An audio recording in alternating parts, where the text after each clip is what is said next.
Bismillahirrahmanirrahim. Assalamualaikum warahmatullahi wabarakatuh. Eh, Kali ini kita akan lanjutkan pertemuan ke-6 dari mata kuliah AI.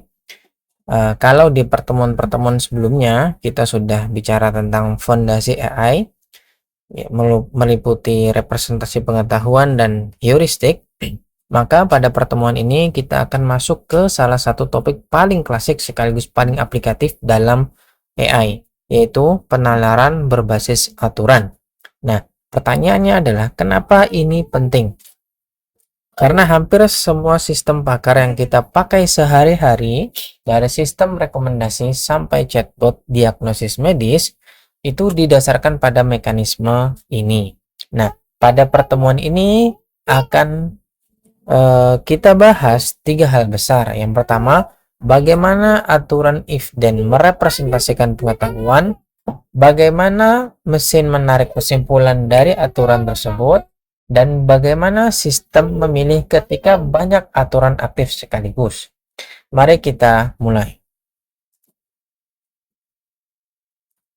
Sebelum masuk ke materi, saya akan jelaskan dulu apa yang ingin kita capai pada pertemuan ini. Ini penting supaya kalian itu tahu kenapa setiap bagian materi itu relevan. Ada 3 kemampuan inti yang harus kalian kuasai setelah pertemuan ini. Yang pertama, merancang basis aturan. Artinya, kalian bisa menulis aturan if then yang benar secara logika dan relevan untuk domain tertentu. Bukan asal tulis, tetapi terstruktur. Ada nama aturan, ada premis, ada konsekuen. Yang kedua, memahami mekanisme inferensi. Ini adalah otaknya sistem. Kalian harus bisa membedakan dan menerapkan 2 pendekatan. Forward chaining yang berangkat dari fakta dan backward chaining yang berangkat dari tujuan. Yang ketiga, menguasai conflict resolution. Ini yang sering dilupakan, padahal sangat kritis. Ketika 2 atau lebih aturan bisa aktif bersamaan, sistem harus punya strategi untuk memilih mana yang dieksekusi duluan. Ketiga capaian ini akan langsung kalian praktikkan pada tugas di akhir nanti ya. Oke, sekarang kita lihat gambaran besarnya dulu sebelum kita masuk ke detail. Sistem berbasis aturan punya 4 komponen yang bekerja bersama seperti sebuah mesin. Komponen pertama adalah knowledge base. Ini adalah gudangnya pengetahuan sistem. Isinya semua aturan if then yang ditulis oleh knowledge engineer bersama domain expert. Kalau kalian bangun sistem diagnosis penyakit, maka semua pengetahuan dokter disimpan di sini dalam bentuk aturan. Komponen kedua adalah working memory. Ini bersifat dinamis. Isinya adalah fakta-fakta yang diketahui sistem saat ini. Setiap kali aturan dieksekusi dan menghasilkan fakta baru, working memory diperbarui. Komponen ketiga adalah inference engine. Ini adalah mesin penarik kesimpulan. Tugasnya mencocokkan kondisi aturan dengan fakta di working memory, lalu memutuskan aturan mana yang akan dijalankan. Komponen keempat adalah conflict resolution. Ini adalah lapisan pengambilan keputusan ketika lebih dari 1 aturan bisa dieksekusi bersamaan.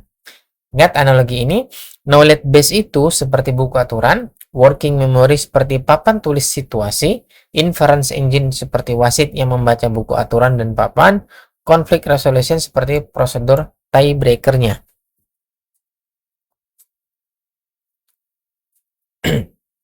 Ini adalah slide teknis yang sangat penting. Perhatikan baik-baik. Setiap aturan punya 2 bagian. Bagian if disebut antecedent atau premise atau LHS, left hand side. Ini kondisi yang harus terpenuhi. Bagian then disebut consequent atau right hand side. Ini adalah aksi atau fakta baru yang dihasilkan jika premis terpenuhi. Nah, sekarang lihat 3 contoh aturan pada slide ini. Nah, ini bukan contoh sembarangan ya. Ini adalah aturan yang real untuk sistem rekomendasi produk e-commerce. Rule 1 itu melakukan pencocokan. Apakah user tertarik elektronik? Apakah produk itu elektronik? Apakah ada stoknya? Nah, kemudian apakah belum pernah dibeli? Jika semua jawabannya adalah ya, maka tambahkan ke rekomendasi. Kemudian rule kedua, itu melakukan filtering. Jika ada batas budget dan produk melebihi budget itu, hapus dari kandidat. Kemudian selanjutnya adalah rule ketiga, R3, itu melakukan boosting. Jika produk diskon 20% atau lebih dan sudah masuk kandidat, naikkan skornya. Nah, perhatikan betapa ekspresifnya format ini. Setiap aturan bisa berdiri sendiri, mudah dibaca oleh manusia, dan mudah dieksekusi oleh mesin. Nah, pertanyaan yang perlu kalian pikirkan adalah kenapa Rule 2 atau R2 itu tidak langsung menghasilkan rekomendasi, tapi justru menghapus kandidat. Nah, ini Rule 2 itu menghapus kandidat karena fungsinya sebagai filter ya. Nah, sekarang kita masuk ke forward chaining. Forward chaining adalah pendekatan data driven, berarti berdasarkan data. Kita mulai dari fakta yang kita punya, lalu kita lihat kesimpulan apa yang bisa ditarik. Kalian bayangkan, coba kalian bayangkan, kalian itu adalah detektif yang baru sampai di TKP ya. Kalian tidak tahu siapa pelakunya, tapi kalian punya banyak bukti. Kalian terus menghubungkan bukti satu dengan yang lain sampai menemukan kesimpulan. Nah, itu yang disebut forward chaining, rantai ke depan. Nah, di sini ada pseudocode di sebelah kanan ya. Prosesnya adalah proses loop. Kalian perlu cocokkan semua aturan dengan fakta yang ada, masukkan yang cocok ke dalam agenda, lalu pilih satu untuk dieksekusi menggunakan conflict resolution. Hasilkan fakta baru dan ulangi sampai goal tercapai atau tidak ada aturan baru yang bisa aktif. Nah, sekarang kita lihat trace-nya di sebelah kanan. Kita mulai dengan 4 fakta awal tentang user dan produk P5. Kita cocokkan dengan rule 1. Semua kondisinya terpenuhi. Jadi, rule 1 itu masuk ke dalam agenda.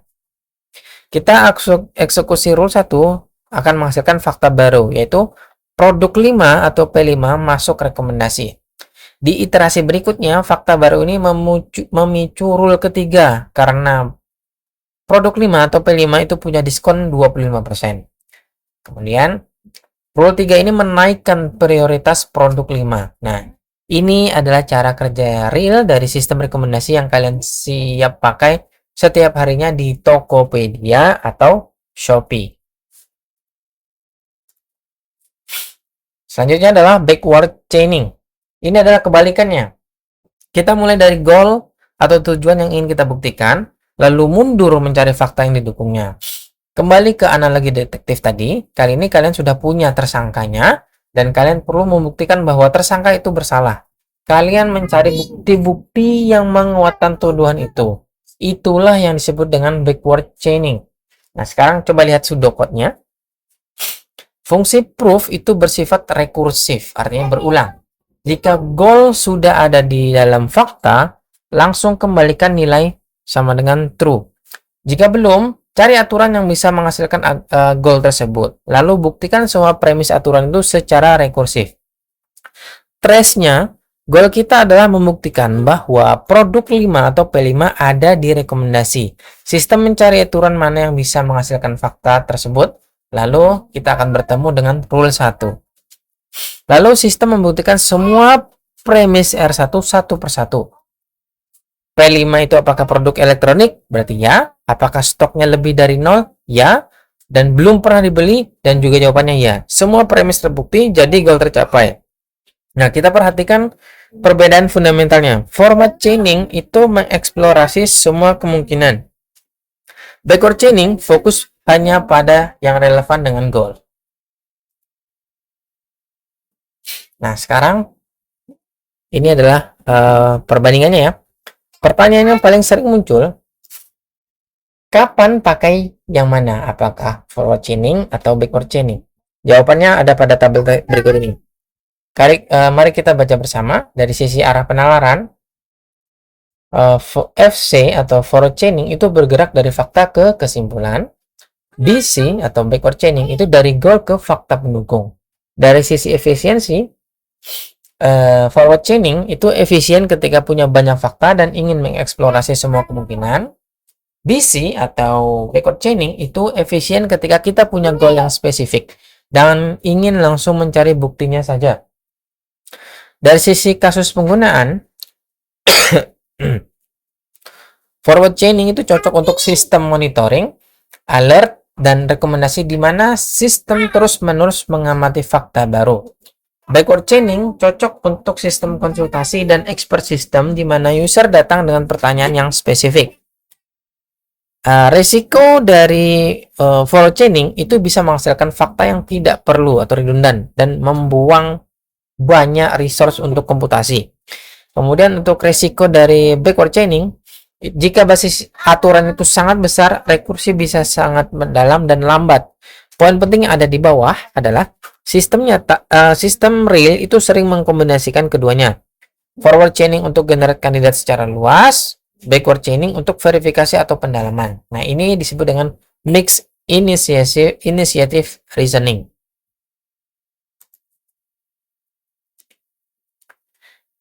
Nah, ini adalah topik yang sering diremehkan tetapi sangat penting dan kritis dalam implementasi yang real ya. Kalian bayangkan di satu iterasi ada 3 aturan yang semuanya cocok dengan fakta di working memory. Nah, sekarang adalah mana yang harus dieksekusi duluan. Nah, jadi inilah yang disebut dengan masalah conflict resolution. Ada 4 strategi utama. Strategi 1 adalah prioritas, yaitu setiap aturan diberi bobot angka, yang tertinggi jalan duluan. Ini simple dan transparan, tetapi membutuhkan knowledge engineer yang berpengalaman dalam memberikan bobot. Yang strategi kedua, spesifisitas, yaitu aturan dengan lebih banyak kondisi if dipilih duluan. Logikanya, aturan yang lebih spesifik itu biasanya lebih relevan untuk situasi saat ini. Strategi ketiga, resensi. Aturan yang cocok dengan fakta terbaru di working memory mendapatkan prioritas. Ini memastikan sistem responsif terhadap informasi terkini. Strategi keempat, first come, first serve. Aturan pertama dalam urutan basis aturannya cocok langsung dieksekusi. Ini paling simpel tapi kurang fleksibel. Nah, jadi nanti di tugas kalian adalah kalian akan diminta memilih salah satu strategi dan menjustifikasi pilihan tersebut. Di sini tidak ada jawaban yang salah ya. Yang penting justifikasinya kuat dan konsisten dengan karakteristik sistem yang kalian rancang. Nah, sekarang kita akan ke bagian tugas ya. Nah, tugas ini melanjutkan dari skenario sistem rekomendasi produk yang sudah kalian kerjakan di pertemuan sebelumnya. Ini jadi bukan tugas dari nol ya. Di pertemuan 5 juga ada tadi kemarin, juga sudah kalian kerjakan. Jadi kalian tinggal tambahkan lapisan penalaran berbasis aturan di atas sistem yang sudah ada. Ada 4 bagian yang harus dikerjakan. Bagian A adalah rancang basis aturan, minimal 5 aturan if then.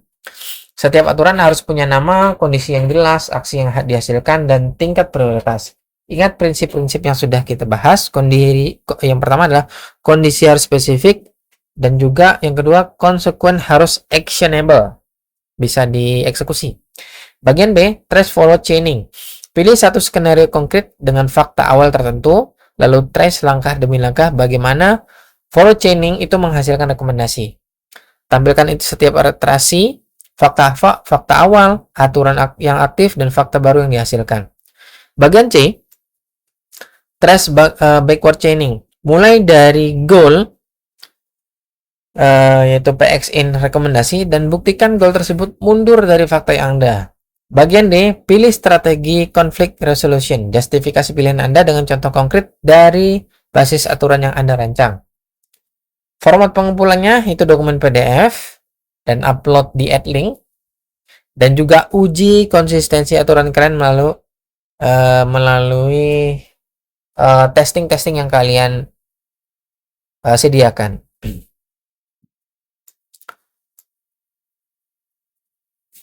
Oke, selanjutnya, ya ini adalah penutupan slide penutup. Kita sudah lewati materi yang cukup padat pada beberapa pertemuan terakhir ya. Jadi ini adalah poin-poin kuncinya. Rule based system itu terdiri dari 4 komponen yang bekerja bersama. Pertama adalah knowledge base, kedua adalah working memory, ketiga adalah inference engine, dan terakhir adalah conflict resolution. Di mana keempat komponen ini tidak bisa dipisahkan. Selanjutnya, aturan if then adalah unit dasar representasi pengetahuan. Anteseden di kiri untuk menemukan kondisi, Konsekuen di kanan untuk menentukan aksi atau fakta baru. Kemudian forward chaining itu bergerak dari fakta ke kesimpulan. Ia data driven dan cocok untuk monitoring dan rekomendasi aktif. Backward chaining itu bergerak dari goal ke fakta. Dia sifatnya goal driven, cocok untuk konsultasi dan pembuktian. Nah, selanjutnya, konflik resolution itu menentukan aturan mana yang dipilih ketika beberapa aturan aktif bersamaan. Ada 4 strategi: prioritas, spesifisitas, resensi, dan first come, first serve. Seperti itu ya. Nah, ini juga ada buku referensinya, boleh kalian cari. Oke, sekian dari saya untuk pertemuan ke-6 ini. Saya akhiri. Terima kasih atas perhatiannya. Wassalamualaikum warahmatullahi wabarakatuh.